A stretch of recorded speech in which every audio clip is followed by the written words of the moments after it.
అంటే మన పిల్లలు ఎగ్జామ్స్ రాస్తూ ఉంటారు కదూ, కొంతమంది రాశారు, రాయబోతారు కదా.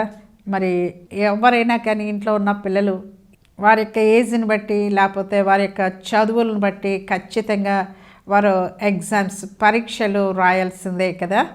మరి వేరే చోట మనం ఎక్కడైనా కానీ ఫారిన్ కంట్రీస్కి వెళ్ళి చదివినా కూడా వాళ్ళు ఇక్కడికి వచ్చినాక క్వాలిఫై ఎగ్జామ్స్ కూడా చాలా పెడుతూ ఉంటారు కదా. మరి కంపల్సరీగా ప్రతి బిడ్డ కూడా నర్సరీ నుంచి మరి ఉద్యోగాలు వచ్చేంత వరకు కూడా మరి ఆయా రీతుల్లో ఆయా విధాలుగా ఎంసెట్ అంట, ఈసెట్ అంట, మరి చాలా మన ఎగ్జామ్స్ పిల్లలు రాస్తూనే ఉంటారు కదా. దాంట్లో క్వాలిఫై అయితేనే మరి పై తరగతులకు కానీ ఉద్యోగాలకు కానీ వెళ్ళగలరు. అవునండి, పరీక్షకు పిల్లలు చదవాలి అని అంటే ఎంత కష్టపడతారు కదా. మరి నీట్ రాయాలంటే బిడ్డలు ఎంత కష్టపడుతుంటారో కదా. మరి పిల్లలు రాత్రి మొగలు చదివి దాంట్లో క్వాలిఫై కావాలని మరి ఎంతో పిల్లలు కోచింగ్లు కూడా తీసుకుంటూ ఉంటారు, రాత్రి మొగలు మేల్కొని చదువుతూ ఉంటారు. మరి ఈ లోకంలో మరి ఆ ఎగ్జామ్లో పాస్ అయ్యి క్వాలిఫై కావాలని అంత కష్టపడి మరి రాత్రి మొగలు నిద్రాహారాలు మరి చదువుకుంటూ ఉంటే మరి పరలోక రాజ్యానికి వెళ్ళాలి అని అంటే దానికి కూడా క్వాలిఫికేషన్ ఉంటుంది కదా. దానికి కూడా మనం కష్టపడాలి కదా. కొంచెం కష్టపడితేనే కదా, చదివితేనే కదా మనము పరలోక రాజ్యానికి కూడా మనం వెళ్ళగలము. పరలోక రాజ్యమేమో ఉచితంగా రావాలి. ఈ లోకంలో మరి వచ్చే ఉద్యోగాలు తాత్కాలికమైన వాటికి ఎంత కష్టపడతాం మనము కదా, ఎంత కష్టపడతాం ఒకసారి ఆలోచించేద్దామా. మరి ఈ లోకంలో అంతా కూడా సాదృశ్యాలు, ఇవన్నీ కూడా సాదృశ్యాలే మనకి ఇవన్నీ కూడా. కాబట్టి ఈ లోక ఉద్యోగం కోసం కానీ, డబ్బుల కోసం కానీ, దేనికోసమన్నా కానీ, పై తరగతులు వెళ్ళటానికి కానీ మరి ఇంత కష్టపడినప్పుడు పరలోక రాజ్యం కోసం మనం ఎందుకు మరి కష్టపడకుండా పరలోక రాజ్యం కావాలంటే అది వస్తుందా? అది రాదు కదా. కాబట్టి ఖచ్చితంగా పరీక్ష అనేది ప్రతి ఒక్క క్రైస్తవ జీవితంలో పరీక్షలు ఎదుర్కోవాలి. ప్రతి ఒక్కరు కూడా పరీక్షలు ఎదుర్కోకపోతే పరలోక రాజ్యం మనకు లభించదు, పరలోక రాజ్యం లభించదు. దేవుడు మన కోసం ప్రాణం ఇచ్చినాడండి, రక్తం ఇచ్చారు. ఈ లోకంలో తను కూడా ప్రేమించాను అని చెప్తూ పరలోకంలో ఉండలేదు, కానీ లోకమును ఎంతో ప్రేమించానని చెప్పి ఆయన పరలోకమును వీడి, తన యొక్క సారూప్యాన్ని వీడి, తన యొక్క మహిమను వీడి, పరలోకంలో ఉన్నటువంటి ఆ దేవదూతలను వీడి అందరినీ విడిచిపెట్టి ఆయన ఈ లోకానికి వచ్చినటువంటి వారిగా ఉన్నారు. మనుష్య రూపము దాల్చుకొని ఈ లోకానికి వచ్చి మన కోసం కల్వరిశిలలో మరి తన స్వరూపమైన సౌందర్యమైన లేకుండా ఆకాశానికి భూమికి మధ్యలో వేలాడి ఆయన ఆఖరి బొట్టు వరకు కూడా రక్తం కార్చినటువంటి వారిగా ఉన్నారు. అంతగా మన కోసం ఆయన ప్రాణం ఇచ్చారు, అంతగా మనల్ని ప్రేమించాడండి. ఎందుకంటే మనము పరలోక రాజ్యానికి వెళ్ళాలి అని, మనం పరలోక రాజ్య వారసులం కావాలి అని, మనం అందరం కూడా ఆయన ఎక్కడుంటే అక్కడ ఉండాలి అని మరి ఆయన అంత త్యాగం చేసి ఈ లోకానికి వచ్చారు. మరి యేసు ప్రభు అంత త్యాగం చేసి ఈ లోకానికి వస్తే మనం ఎంత త్యాగం చేస్తున్నాం, మనం ఎంతగా ఆయన ప్రేమిస్తున్నాం, అది ఆయన పరీక్షిస్తాడు. దేవుడు మనకి లోకంలో నువ్వు యేసు ప్రభువును నమ్ముకున్న తర్వాత, యేసుక్రీస్తు రక్తంలో కడగబడిన తర్వాత యేసయ్య కొన్ని పరీక్షలు పెడతారండి, కొన్ని పరీక్షలు పెడతారు. ఆ పరీక్షలు ఏమేమి పరీక్షలు పెడతారు, ఏమేమి పేపర్స్ ఉంటాయి పిల్లలకి. ఒక్క పేపర్ ఉండదు కదండి, ఒక పేపర్ ఉండదు కదా, దాదాపు 6-7 పేపర్స్ ఉంటాయి కదా వాళ్ళకి. అలాగే దేవుడు మనకు కూడా విశ్వాసులకి, యేసయ్యను నమ్ముకున్నటువంటి బిడ్డలకి కొన్ని పరీక్షలు పెడతారు. ఏమేం పరీక్షలు పెడతారనే విషయాన్ని మీ దృష్టికి నేను తీసుకురావాలని నేను ఇష్టపడుతున్నాను. రండి చూద్దాం. కొరింథీయులకు రాసిన 2వ పత్రిక 8వ అధ్యాయం 8వ వచనాన్ని నేను చదువుతూ ఉన్నా. మీ ప్రేమ ఎంత యథార్థమైనదో పరీక్షింపవలనని చెప్పుచున్నాను. మీ ప్రేమ ఎంత యథార్థమైనదో పరీక్షించాలి అని అంటాడు దేవుడు. దేవుడు మనల్ని ప్రేమించి ప్రాణం ఇచ్చారు. ఇప్పుడు మనము దేవుని కోసం కనీస ప్రేమను మనం చూపించాలి కదా. మరి అది పరీక్షిస్తాను అంటున్నాడు. ప్రేమకు పరీక్ష ఉంది. నువ్వు దేవునిని ఎంతగా ప్రేమిస్తున్నావో దానికి పరీక్ష ఉంది, దానికి పరీక్ష ఉంది. పేతురుని అడుగుతారు, నువ్వు నన్ను ప్రేమిస్తున్నావా అని ఒకసారి అడుగు, రెండోసారి అడుగుతారు, మూడోసారి పేతురు నన్ను ప్రేమిస్తున్నా. ఏంటి ప్రభువా, నేను నిన్ను ప్రేమిస్తున్నాను, నీకు తెలుసు కదా అని అంటాడు. అయితే నాకు గొర్రెల మేపు, నాకు గొర్రె పిల్లల మేపు అంటాడు. అవునండి, దేవుడిని మనం ఎంతగా ప్రేమిస్తున్నామో దేవుడు తెలుసుకోవాలని ఇష్టపడతాడు. పిల్లలకు మనం చాక్లెట్లో బిస్కెట్లో ఏదో ఒకటి ఇస్తాం. ఇచ్చిన తర్వాత మనం ఏం చేస్తామంటే కొన్నిసార్లు నాకు కొంచెం ఇవా, నాకు కొంచెం, అది మనం తింటే తృప్తి అవుతుందా? మనం బిడ్డకి ఇచ్చిండేది మళ్ళీ మనం తీసుకోవాలని మనకి ఇష్టమా? కాదు. ప్రేమతో ఆ బిడ్డ అని నోట్లో పెడితే ఎంత ఇష్టపడతామో కదా. అని మమ్మీ అని నోట్లో పెట్టిందనుకో ఎంత సంతోషపడతామో. నా బిడ్డ నాకు ఇచ్చేదిగా ఉంది, నా బిడ్డ అడగంగానే ఇచ్చింది, ఎంత ఇష్టపడతాం, ప్రేమిస్తాం, ముద్దులు పెట్టేసుకుంటాం కదా. అంతే దేవుడు కూడా. ఇవన్నీ ఇప్పుడు నువ్వు అనుభవించే ప్రతి ఒక్కడు కూడా దేవుడు ఇచ్చిందేనండి. ప్రతి ఒక్కడు కూడా గాలి, నీరు, వస్త్రాలు, మొత్తం సమస్తం నువ్వు ఏమైతే నువ్వు కలిగి ఉన్నావో అన్నీ కూడా దేవుడిచ్చిందే. నేను ఇన్ని ఇచ్చాను కదా, చివరికి నా ప్రాణం కూడా ఇచ్చాను కదా. మరి నువ్వు నన్ను ఎంతగా ప్రేమిస్తున్నావు, నీ ప్రేమను నేను తెలుసుకోవాలని నేను ఇష్టపడుతున్నాను అని అంటాడు దేవుడు. ఆ ప్రేమకు పరీక్ష పెడతాడు. కొన్ని పరీక్షలు ఉన్నాయి. ఆ ప్రేమలో నువ్వు ఓడిపోతావా, గెలుస్తావా? ఆ ప్రేమకు పరీక్షలు దేవుడు పెడతాడు.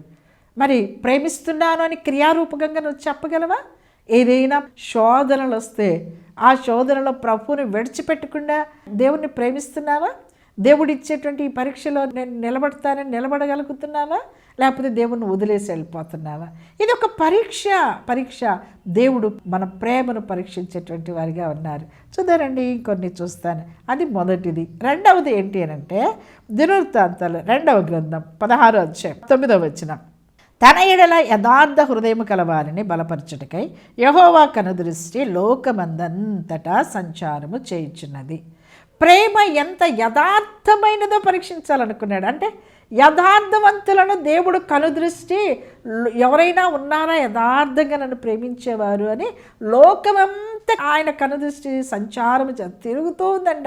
ఎవరైనా యథార్థవంతులు కనిపిస్తారంటే యోబు కనిపించాడు. అందుకని అక్కడ యోబుకు పరీక్ష వచ్చింది. నన్ను ప్రేమిస్తావా, బిడ్డలు ప్రేమిస్తావా? నన్ను ప్రేమిస్తావా, ఆస్తిని ప్రేమిస్తావా? నన్ను ప్రేమిస్తావా, నీ భార్యను ప్రేమిస్తావా?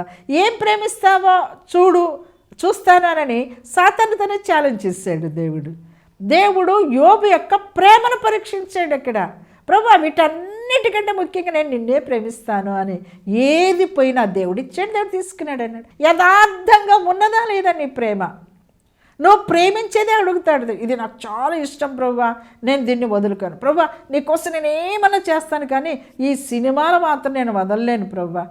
నీకోసం నేను ఏదైనా త్యాగం చేస్తాను, కానీ ఈ సీరియల్స్ మాత్రం నేను వదలలేను ప్రభువా. నీకోసం నేను ఏదైనా చేస్తాను, కానీ ఈ తాకుండా మాత్రం నేను మానుకోలేను ప్రభువా కదా. అలా చెప్తున్నావా నువ్వు? అది యథార్థమైన ప్రేమ కానే కాదు. అది యథార్థమైన ప్రేమ కాదు. దేవుడు మాట్లాడుతున్నారు. నీ యథార్థమైన ప్రేమ ఏంటి అని అంటే ఎక్కడ చూపించాలి అని అంటే నువ్వు ఏదైతే నువ్వు ప్రేమిస్తున్నావో ఆ ప్రేమించేదాన్ని దేవునికి ఇస్తావా లేదా? నీ ప్రేమ యథార్థంగా ఉన్నదో లేదో? అన్నీ చేస్తాను కానీ ఇదొక్కటి తప్ప. నీకు ఉదయం ఏం చేశాడండి? ఆస్తిని మాత్రం అమ్మను ప్రభా, నువ్వేమన్నా చెప్పు, నా పల్లోకి రాజ్యవారసుని కావాలి, చెప్పు ఏం చేయాలో. అయితే నీ ఆస్తిని అమ్మి పేదలకు ఇమ్ము అంటాడు. ప్రేమ యథార్థంగా ఉన్నదో లేదో దేవుడు పరీక్షించాలని ఇష్టపడుతూ ఉన్నారు. అందుకని ఆయన కనుదృష్టి లోకమంతా సంచారం చేస్తూ ఉంది. ఆ సంచారం ఆయన వెతుకుతూ ఉన్నప్పుడు నీ ప్రేమ కనిపిస్తుందా? నీ ప్రేమ యథార్థంగా ఉన్నది? నీకు ఇష్టమైనది ఏదో అదే వదులుకుంటావా? నీకు ఇష్టమైనది వదులుకొని నువ్వు నన్ను ప్రేమిస్తున్నావు అని నేను అర్థం చేసుకుంటా. దేవుడు అబ్రహాముని నువ్వు ప్రేమించుచున్న ఇస్సాకును నాకు ఇస్తావా, బలిగా ఇస్తావా అంటే ఇస్తాను ప్రభువా, నువ్వు చెప్పావు, వాగ్దానం ఇచ్చావు, వాగ్దానం నెరవేరుస్తావు. కాబట్టి మరి అబ్రహాం ఏం చేశాడు? అబ్రహాం ఇవ్వటానికి ముందుకు వచ్చాడు, తనకి ఇష్టమైనది వదులుకోవడానికి ఇష్టపడ్డారు. మరి నువ్వు ఇప్పుడు ఇష్టపడతావా? ఆ పరీక్షలో నువ్వు పాస్ అవుతావా? ఆ పరీక్షలో, నీ ప్రేమ పరీక్షలో, దేవుడు పెట్టిన పరీక్షలో, యథార్థత అనేటువంటి పరీక్షలో నువ్వు పాస్ కాగలవా? 100కి 100 వస్తాయా? లేకపోతే 35 మార్క్స్ వచ్చి పాస్ అవుతావా? ఎట్లా? ఎన్ని మార్కులు వస్తాయి నీకు దేవుడు ఇప్పుడు పరీక్ష పెడితే? ఫస్ట్ క్వశ్చన్ పేపర్ అయిపోయింది. రెండవది యథార్థత. దేవుడు సెకండ్ పేపర్ ఇచ్చారు. ఇస్తే నీ యథార్థత ఎంత ఉన్నది? యథార్థంగా నువ్వు చేయగలుగుతున్నావా ప్రార్థన?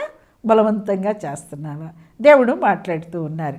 రండి మనం ఒకసారి సామెతల గ్రంథం 15 అధ్యాయం 8-9 వచనాలు యథార్థవంతుల ప్రార్థన ఆయనకు ఆనందకరము, భక్తిహీనుల మార్గము యెహోవాకు హేయము అంటాడు. అవునండి, భక్తిహీనుల ప్రార్థన హేయం, యథార్థవంతుల ప్రార్థన దేవునికి ఇష్టమైనది అంటాడు. చూడండి, దినవృత్తాంతం 1 గ్రంథం 29 అధ్యాయం 17 వచనం. దావీదు అంటున్నాడు, నా దేవా, నీవు నా హృదయ పరిశోధన చేయుచు యథార్థవంతులు యందు ఇష్టపడుచున్నామని నేను ఎరుగుదును. నేనైతే యథార్థ హృదయము కలవాడనై ఇవి అన్నీ మనఃపూర్వకముగా ఇచ్చి ఉన్నాను అంటాడు. అవునండి, దేవునికి మందిరం కడుతుంటే సొలొమోను యథార్థంగా ఇష్టపూర్వకంగా తన దగ్గర ఏమున్నాయో మొత్తము కూడా హృదయపూర్వకంగా ఇచ్చినటువంటి వాడిగా ఉన్నాడు. అవును, నీ జీవితంలో కూడా ఏదైనా నువ్వు దేవునికి ఇస్తున్నావు, మంచిదే. దేవునికి నేను కానుకిస్తున్నాను, దేవునికి సమయం ఇస్తున్నా, దేవునికి ఇది ఇస్తున్నా అది ఇస్తున్నాను నువ్వు అనుకుంటున్నావు. యథార్థమైన హృదయంతో నువ్వు ఇస్తున్నావా? నేను ఏదో ఇవ్వాలి కాబట్టి ఇస్తున్నాను అనుకుంటున్నావా? లేకపోతే ఇది కంపల్సరీ కాబట్టి దశమ భాగం నేను ఇస్తున్నా, కంపల్సరీ కాబట్టి ఇది ఏదో ముందు నుంచి అలవాటైంది కాబట్టి ఇస్తున్నా అని అనుకుంటున్నావా? లేకపోతే యథార్థమైన హృదయంతో దేవుని యొక్క పరిచర్య జరగాలి, లేకపోతే దేవునికి ఇష్టమైంది ఈ విధంగా నేను యథార్థమైన హృదయంతో ఇవ్వటం దేవునికి ఇష్టమైంది, నా వంతుగా నేను పరిచర్య చేస్తున్నాను, నా వంతుగా నేను దేవుని సమయాన్ని, దేవుడు అనేక మంది రక్షణలోనికి రావటానికి వాళ్ళ దగ్గరికి వెళ్ళి నేను యథార్థంగా నేను పరిచర్య చేస్తున్నాను, వాళ్ళకి సువార్త చెప్తున్నాను, కరపత్రిక ఇస్తున్నానని యథార్థంగా నువ్వు చేయగలుగుతున్నావా? నీ సమయమును వెచ్చించగలుగుతున్నావా? యథార్థంగా చేస్తున్నావా? ఎవరో చెప్తే బలవంతంగా నువ్వు చేస్తున్నావా? అందుకే దావీదు అంటాడు, నేను ఇష్టపూర్వకంగా యథార్థంగా చేస్తున్నాను ప్రభువా ఇదంతా. నువ్వు చెప్పగలవా? దావీదు చెప్పినట్టుగా నువ్వు చెప్పగలవా? నువ్వు చెప్పగలిగితే ఈ పేపర్లో నువ్వు పాస్ అయినట్టే. హల్లెలూయా. అలాంటి వారి ప్రార్థన దేవునికి ఇష్టము అని దేవుడు మాట్లాడుతూ ఉన్నారు. రండి, మూడవదిగా మనం చూసినట్లయితే ఇప్పుడు 3వ క్వశ్చన్ పేపర్ దేవుడు మనకిస్తూ ఉన్నారు. రండి చదువుతాను. 3వది కీర్తనల గ్రంథం 139వ కీర్తన 23-24 వచనాన్ని చదువుతున్నా. దేవా, నన్ను పరిశోధించి నా హృదయమును తెలుసుకొనుము, నన్ను పరీక్షించి నా ఆలోచనలను తెలుసుకొనుము, నీ ఆయాసకరమైన మార్గమున ఎందున్నదేమో చూడుము, నిత్య మార్గమున నన్ను నడిపింపుము. దీంట్లో చాలా మాటలు ఉన్నాయి. ఇక్కడ దావీదు అంటున్నాడు, దేవా, నన్ను పరిశోధించి నా హృదయమును తెలుసుకొనుము. దేవా, నన్ను పరిశోధించయ్యా, నాకు పరీక్ష పెట్టు, నా హృదయం నిన్ను ప్రేమిస్తుందో లేదో నువ్వు చూడు, నువ్వు ఎన్ని మార్కులు వేస్తావు చూడు అని అంటే దావీదు హృదయాన్ని పరీక్షిస్తే దేవుడు 100కి 100 వచ్చాయండి. దావీదుని ఏమని పేరు పెట్టాడు తెలుసా? దావీదు నా హృదయానుసారుడు, నా హృదయము చొప్పున నడుస్తున్నాడు, నేను ఏం చెప్తే అది చేస్తున్నాడు. బెత్షెబ విషయంలో తప్ప ఎక్కడ కూడా తప్పిపోలేదండి.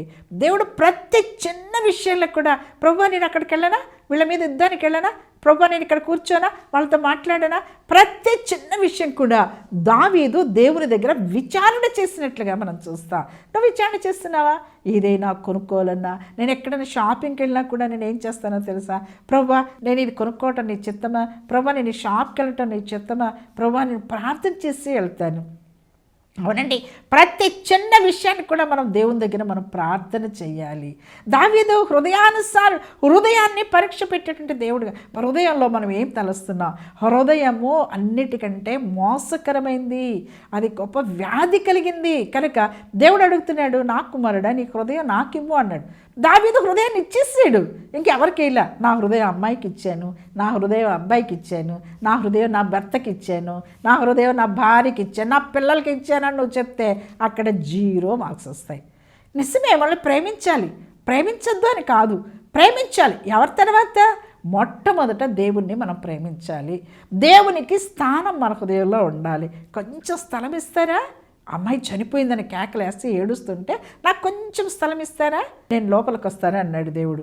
లోపలికి పోయిన తర్వాత చిన్నదానా లేని చేయి పెట్టి లేపితే ఆ అమ్మాయి జీవంతో లేచింది. అవునండి, నీవు ఆత్మీయ జీవితంలో కొంచెం స్థలం ఇస్తే చాలు, దేవుడు వచ్చి కార్యం జరిగిస్తాడు. మన హృదయంలో చోటుందా? కొంచెం మన హృదయంలో చోటుందా? దేవుడు ఉండటానికి చోటు ఉందా?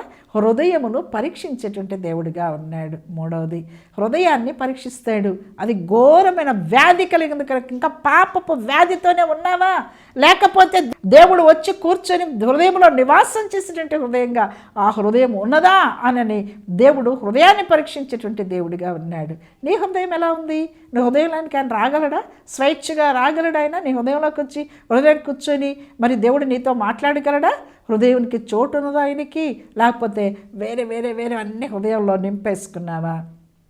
దేవుడు మూడవ పరీక్ష ఏంటంటే హృదయం. అందుకే దావీదు అంటున్నాడు, నా హృదయాన్ని పరీక్షించు ప్రభువా అంటాడు. చూడండి, అక్కడ ఇంకొక మాట ఉన్నది. అక్కడ నన్ను పరీక్షించి నా ఆలోచనలు తెలుసుకొని, ఇది నాలుగో క్వశ్చన్ పేపర్ ఏంటి అని అంటే ఆలోచనలు. ఎన్ని ఆలోచనలు అండి, ఎన్ని ఆలోచనలు.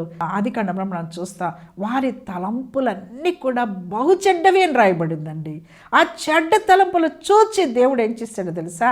మొత్తాన్ని నాశనం చేయాలనుకొని నేల చేత తుడుపు పెట్టేస్తాడు. అవునండి, తలంపులన్నీ కూడా చెడిపోయినవి అని రాయబడింది. నీ తలంపులు ఏ విధంగా ఉన్నాయి?